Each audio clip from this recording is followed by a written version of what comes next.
conocimiento que después se utiliza de a poco para solucionar problemas que hoy los científicos solucionamos problemas que hoy están solucionados a través de los años, ¿no? Nosotros estamos en la primera cadena de desensamblaje, pero con la pandemia tuvimos que cambiar y todos queríamos aportar, todos nos desesperábamos por hacer algo que aportase a la sociedad y algunos pocos tuvieron la cintura, la inteligencia y la habilidad de hacerlo.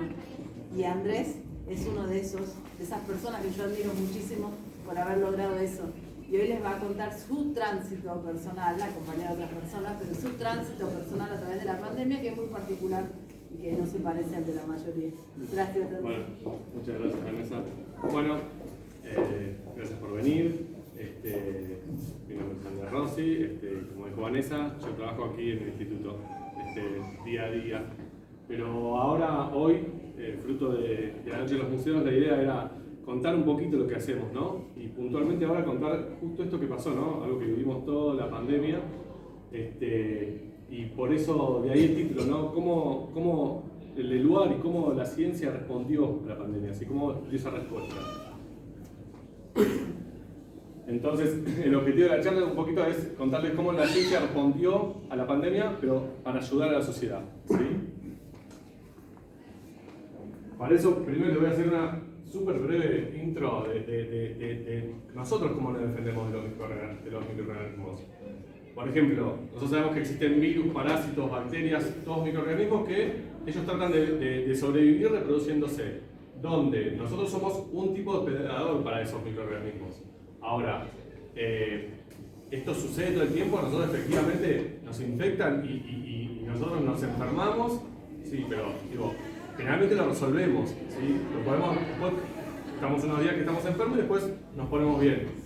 ¿Cómo es que logramos eso? ¿Cómo nos reponemos de las enfermedades que nos generan esos microorganismos que nos invaden? Bueno, los seres vivos han desarrollado un sistema que se llama el sistema inmune. Ese sistema inmune es una suerte de escudo frente a esos invasores y ese sistema inmune está compuesto por una parte innata y otra parte adaptativa, así que viene cómo fue evolucionando. Y específicamente, yo estoy hablando al aire y se escucha todo, no hace falta el micrófono. Y específicamente, el sistema inmune tiene dos componentes, uno celular y uno humoral.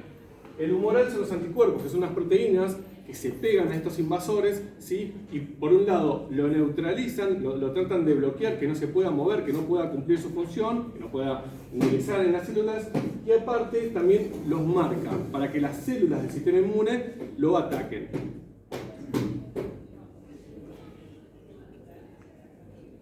Bueno, así entonces nosotros estamos diciendo cómo el sistema inmune naturalmente nos defiende de las enfermedades. Pero bueno, aparecen las vacunas, o sea, se desarrollaron vacunas, o sea, el avance de la ciencia mostró que las vacunas podían servir. ¿Por qué pueden servir? O sea, ¿cómo funcionan?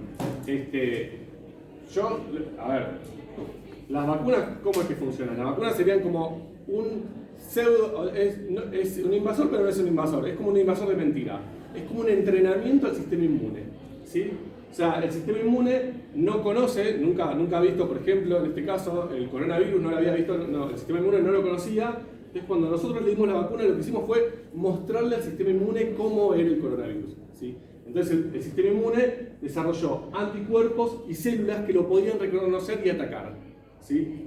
Entonces, lo importante es que las vacunas lo que sirven es para entrenar a nuestro sistema inmune y defenderse en una futura infección.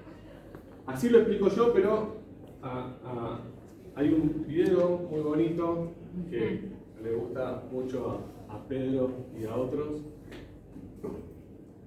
Denme un segundo, que no lo está reproduciendo automático.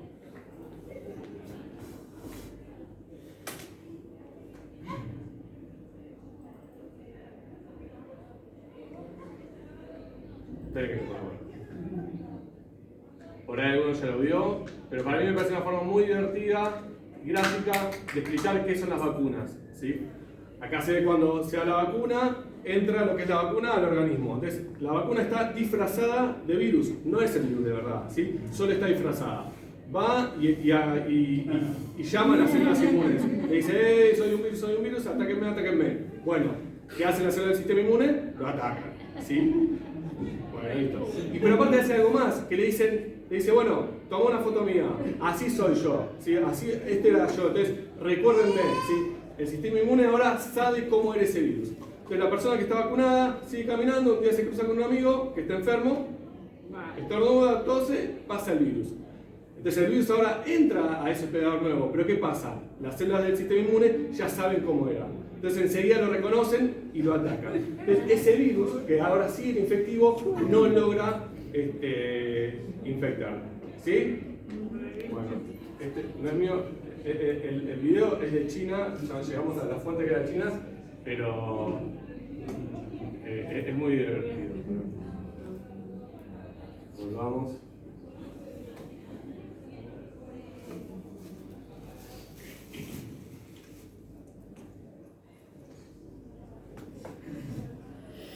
Acá es donde pasa el video que no pasó. Y entonces, ya charlamos un poquito, entonces que nosotros, como nuestro sistema inmune nos defiende de los invasores. Bueno, yo acá me gustó hacer esta analogía de que así como antes los seres vivos nos defendemos de los ataques con el sistema inmune, un poco lo que pasó en Argentina y como lo que pasa con el sistema científico es que la Argentina se pudo defender de la pandemia, ¿sí? Gracias al sistema científico, entre otras cosas, ¿no? O sea, digo, yo justamente ahora lo que les voy a contar fueron 3 eventos que pasaron en este instituto en pos de esa defensa, ¿sí?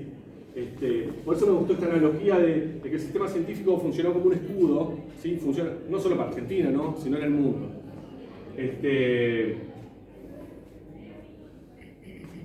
Esos hitos, esos eventos que les quería contar son estos. ¿Se acuerdan? 2020, estalla la pandemia, entonces voy a contar 3 eventos. Uno, el desarrollo del COVIDAR, que es un test serológico para detectar anticuerpos de COVID. ¿Sí? Eso no existía en Argentina, era una enfermedad nueva, era un virus nuevo. Así que eso se desarrolló en el instituto en un tiempo récord. Después se empezó a desarrollar vacunas. En este instituto hay un grupo que está desarrollando vacunas, está en una fase preclínica. Tampoco había nada de eso, todo se hizo, todo fue rápido, lo que decía antes Vanessa, o sea, fue una acción rápida del sistema científico para activar la defensa. Y por último lo que hicimos fue, en esto sí es lo que yo participé, armamos un laboratorio de serología, que ahora les voy a contar lo que hicimos, pero en ese laboratorio principalmente lo que hacíamos cuando no había vacunas era lo que se llamaba serovigilancia. Eso es el conector de... Perdón, es el video.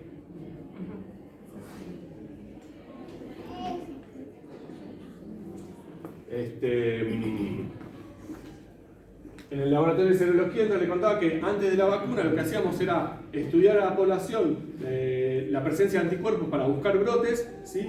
Y cuando empezó la vacunación, en este instituto se hicieron los principales estudios de seguimiento de la vacuna. No sé si se acuerdan, pero no se sabía nada de las vacunas, no se sabía cómo iban a funcionar, si eran buenas, si no. Bueno, esos primeros estudios los hicimos acá. Yo ahora les voy a contar un poquito de eso. Entonces, estos eventos que el lugar y la ciencia argentina pudo llegar a hacer en contra de la pandemia, lo primero, el desarrollo del kit serológico.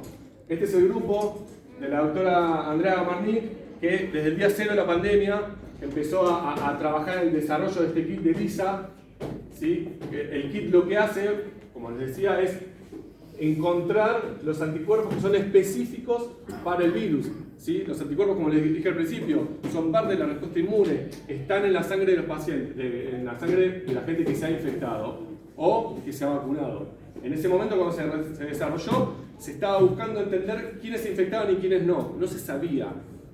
¿Se acuerdan? Se podía hacer una PCR, ¿sí? Que era ver el virus. Eso les decía en el momento que uno está cursando la infección. Pero después se empezaron a hacer estudios de seroprevalencia, o sea, de buscar en la población quiénes tienen anticuerpo, con lo cual quiénes ya se han infectados. Siempre acuérdense que la gente que se infecta es gente que es menos probable que se vuelva a enfermar. ¿Por qué? Porque ya su sistema inmune ya ha aprendido cómo era el virus. Y si pudo resolver la enfermedad, es un avance. Esto, como les decía, fue en tiempo récord y bueno, nada, es un kit que se repartió gratuitamente a hospitales, entidades, muchos centros que lo querían. De hecho, hay un stand de microbiología, y para los que no pasaron, pueden dar la vuelta después por afuera y volver a entrar. Hay un stand donde están haciendo y mostrando cómo funciona esto. Un test de ELISA que es muy interesante.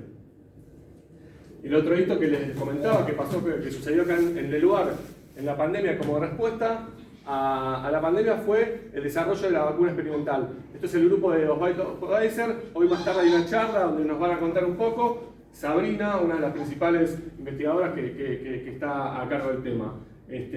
La vacuna ya está en fase preclínica, viene avanzando, y bueno, insisto, es uno de los pocos centros del país que se logró avanzar. Este grupo no se dedicaba a eso, con lo cual fue un avance enorme. Todo el equipo a disposición de este proyecto apenas empezó la pandemia. Esto empezó ya en mayo del 2020. Y por último, lo que le comentaba, ahí es donde entra mi participación. Yo estaba como bioquímico, estaba trabajando en los geriátricos de la ciudad de Buenos Aires, ayudando a testear al personal de salud de los geriátricos. Andrea Gamarnik había desarrollado este kit de ELISA, ¿sí? Y un día charlando con Andrea, me cuenta que le estaban escribiendo de PAMI y del Ministerio de Salud porque necesitaban ayuda, porque no tenían recursos, o sea, no tenían cómo controlar al personal de salud de los geriátricos y de los hospitales. Entonces Andrea me dice, mirá, yo tengo los kits, o sea, hay que hacer algo para empezar a medir. Hablamos con hospitales, hablamos con el Naval, con el Clínicas, hablamos con otros institutos, hablamos con facultades. Todo el mundo estaba en sus propios problemas. ¿Se acuerdan? Estamos hablando de agosto, julio 2020, no había nadie en ningún lado, imposible hacer todo. Todo lo que era el sistema de salud estaba saturado. Dimos varias vueltas y en un momento con Andrea dijimos, bueno, basta, o sea, tenemos un instituto, o sea, hay lugar, vamos a empezar a hacerlo nosotros. O sea, es una técnica que la sabemos hacer, está la necesidad, empecemos. Dicho y hecho, montamos este laboratorio en menos de un mes con el apoyo de todas las autoridades del instituto. Y en este laboratorio pasaron más de 17 científicos del instituto que vinieron de forma voluntaria. O sea, ese equipo se formó por todos científicos de CONICET que trabajaban en el instituto, pero que vinieron de forma voluntaria, ¿sí? Todos queriendo ayudar. Armamos equipos de 2 personas que nos rotábamos 2 a la mañana, 2 a la tarde, por si uno se contagiaba, no pasar al otro, mantener todo. Fue una época de muchísimo trabajo, pero también muy gratificante. Todos los días nos llegaban muestras, se analizaban los anticuerpos y a la noche se daban los resultados. Entonces, a la institución que le decíamos si alguien había estado infectado, entonces ellos tomaban medidas de precaución en función de eso.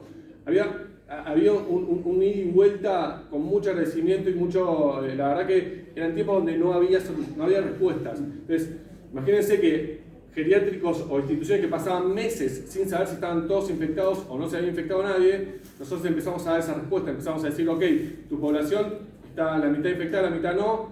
Eso hacía que a nivel sanitario se comporten distintos, o sea, las personas infectadas podían estar al lado de las personas de más de riesgo para protegerlas, ¿sí? Porque ya es más difícil que se infecten. Entonces, todo eso, esa información, la seroprevalencia, después va de la mano de tomar medidas sanitarias. Bueno, los chicos es espectacular porque fue todo trabajo voluntario, ¿no? O sea, todos llamaban y decían que querían ayudar en algo. Y como les comentaba, o sea, se hicieron convenios con PAMI, con los ministerios de salud, porque nos llamaban y necesitaban ayuda, y por suerte se pudo responder. Y tanto es así que cuando llega diciembre del 2020, cuando el famoso avión con la vacuna, que venía, que no venía, que si iba a funcionar o no iba a funcionar, bueno, nos contactan y nos dicen, vamos a empezar la vacunación, ¿sí? Necesitamos un brazo científico, necesitamos una pata que nos diga qué está pasando con esto, si está funcionando o no está funcionando, ¿sí? O sea, necesitamos datos científicos de qué es lo que va a pasar, ¿sí? Entonces nosotros, como con el laboratorio de serología, hicimos todo el seguimiento de todas las campañas de vacunación, del Sputnik, ahora les voy a contar y todas las que vinieron después. Ese trabajo de seguir lo que iba pasando día a día, era, la verdad que a nivel científico, un poco lo que decía Vanessa, o sea, es muy gratificante, o sea, poder devolver a la sociedad con algo útil. Acá hay algunos de los titulares que fueron saliendo en ese momento. O sea, el primer estudio que decía que el Sputnik estaba funcionando salió de este instituto, en marzo del 2001. ¿Sí? O sea, se hizo con esta gente que estoy diciendo voluntarios, o sea, con todo un desarrollo de un kit científico argentino, todo desarrollado acá en el instituto, y se logró decir que la Sputnik, la primera dosis, está funcionando, se convirtiendo y se está empezando a avanzar, ¿sí? No solo eso, sino que después cuando se empezó a especular con la segunda dosis sí, la segunda dosis no, de la Sinopharm, que si se daba una dosis y si no se daba, bueno, lo mismo. Nosotros estuvimos atrás de decir, bueno, ¿funciona una dosis? ¿No funciona? ¿Cómo son los datos científicos? ¿Qué está pasando con esas personas? O sea, ¿funciona o no funciona? Ahí fue que, de hecho, gracias a eso fue que se optó por dar la segunda dosis. Después cuando fue el evento de la combinación de vacunas, ¿sí? También lo estudiamos acá. O sea, el evento de combinación de vacunas no se dio en ninguna otra parte del mundo, ¿no? A ese momento cuando se tomó la decisión. De hecho, todo esto que les estoy contando fueron publicaciones científicas de primer nivel, porque es información que no estaba en el mundo. ¿Sí? Nosotros fuimos el primer país ajeno a Rusia que se empezó a vacunar con Sputnik. Entonces, era información científica muy importante esa que está pasando. Con la combinación de vacunas es lo mismo. También con la Sinopharm, cuando fue lo de la Sinopharm, se planteó la necesidad de un refuerzo, ¿sí? para que puedan responder mejor al Omicron. Esos datos también se dieron de acá y son publicaciones argentinas de este instituto. Y bueno, lo de la tercera dosis, y también la campaña en adultos mayores. Con PAMI hicimos toda una campaña de seguimiento de la primera tanda de vacunación, donde se vio que efectivamente estaba funcionando y los niveles de conversión. Y como general de que me parece importante que quede de este ratito que les hablé un poco, es lo principal, el concepto de que las vacunas funcionan y que las vacunas ayudan a prevenir enfermedades. Entonces es muy importante la adhesión a las campañas de vacunación, o sea, la comunicación de eso y la bajada con el resto de la información. O sea, este mensaje me parece súper importante, y lo otro es que la pandemia fue un ejemplo claro de lo importante es que tenga un sistema científico fuerte, ¿sí? Para que responda cuando hay necesidad. O sea, en los momentos de emergencia es cuando se ve qué hay y qué no hay. Entonces, el sistema científico es importante que funcione, ¿sí? Para que pueda responder.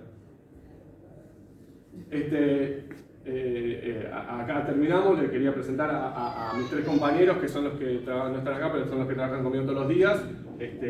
Carla, Pamela y Esteban, que están por ahí, en otros están, y estamos todos los días. Bueno, nada más. Muchas gracias.